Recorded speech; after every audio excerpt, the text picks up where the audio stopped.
We need to recognize the symptoms of when our glass is filling up near the top and in danger of overflowing. Are you struggling? Are you tense, angry, exasperated, subdued, sleepy? Do you have headaches? Do you have muscle tension? Do you have an upset stomach?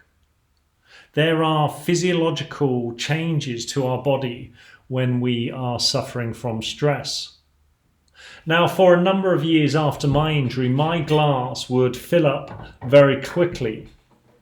And I would become stressed with some very basic things because the size of my brain has now changed. This is a type of brain that I'm now dealing with. A smaller brain, perhaps, than I had before. I would struggle with making a cup of tea. That was very demanding on my brain. I would have problems with doing my shoelaces up. I could tie my shoelaces up. I'd worked out how to do that.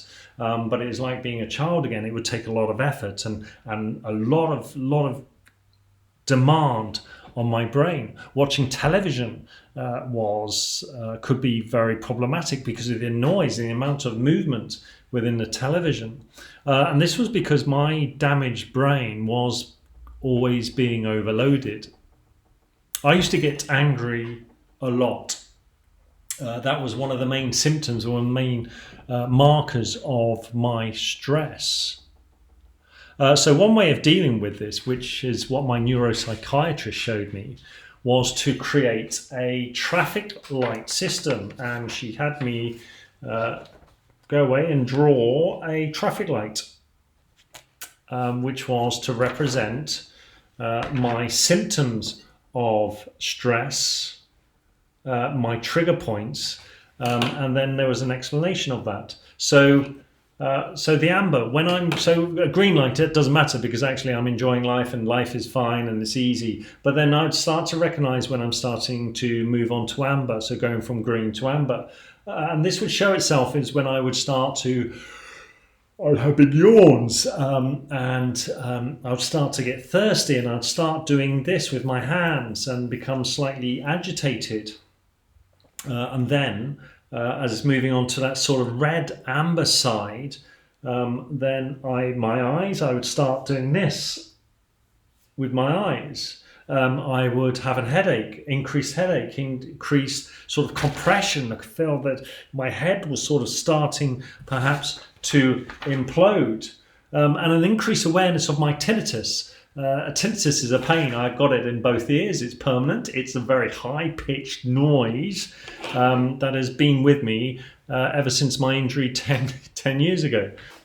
And then finally, when it reached red, it's like, watch out, stay away from me. There would be sort of zero tolerance. I would get very angry, very snappy a lot. So the point of all of this was an exercise for me to recognize actually when my water is the water in the glass is full up, when my brain was becoming overloaded, and recognize what those symptoms were, so that when I know that I'm starting to do this with my eyes, or I'm starting to yawn or feeling thirsty, or my hands are going like this, then these are warning signs to me that I'm becoming stressed, that my brain is becoming overloaded. So then it's a case of finding ways to mitigate that, against that. So for me, that could be to just completely stop whatever I was doing, to tell my family that I was on amber, to stay away from me, to not antagonize or not speak to me, because I needed to calm down. I needed to empty my brain of the information and the demands that were being placed upon me. So I'd encourage anyone to do this. You can do it with anyone in the family. We used to have this. I used to stick this up on the fridge and in other places in the house. And I would explain this to the family so that they could all recognize it. So not only about me recognizing it, but also for my family. So if a member of my family saw that I was starting to do this, then they would say, Dad, what's wrong? Or, Stuart, are you okay? Are you tired? Should we switch off the television? Should we stop having this conversation? Why don't you take a break from being on the computer, whatever it is? And it was a very simple but effective way of managing and dealing with that potential stress. The challenge was with my then teenage daughter is that I would say, Liv, I'm on amber, you need to stay away. And she would sometimes take great delight and then just pushing the button and making me get to red to see me explode. Those were stressful moments in themselves. Successful rehabilitation is about knowing what our strengths and weaknesses are and then changing our behavior so that we can focus and harness on our strengths, we can compensate for our weaknesses and minimize the negative impact of those weaknesses on our everyday lives. If I look in the mirror, I've had to rebuild the image of myself. I've had to piece back together parts of my brain and the way my brain deals or doesn't deal with things. And I've had to recognize the image. I've had to recognize that the image in front of me is now different to what it was before. COVID-19 has meant that we have experienced things that we have not experienced before. So we have had to change, but it will also change us. But we must remember that who we are is a result of the sum total of all our experiences.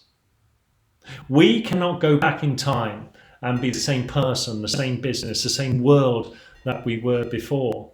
And we have a choice, like I did after my traumatic brain injury.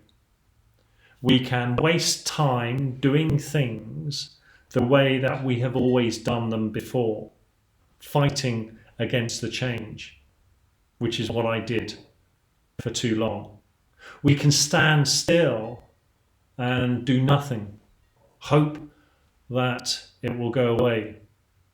Or we can reframe our thinking, accept our new life and be positive and active in creating a new sense of ourselves. This new sense of self will include aspects of our old lives, of who we used to be, but we can enhance it with our new experiences and we can grow through this trauma. I grew when I accepted the new me, when I stopped fighting the old me.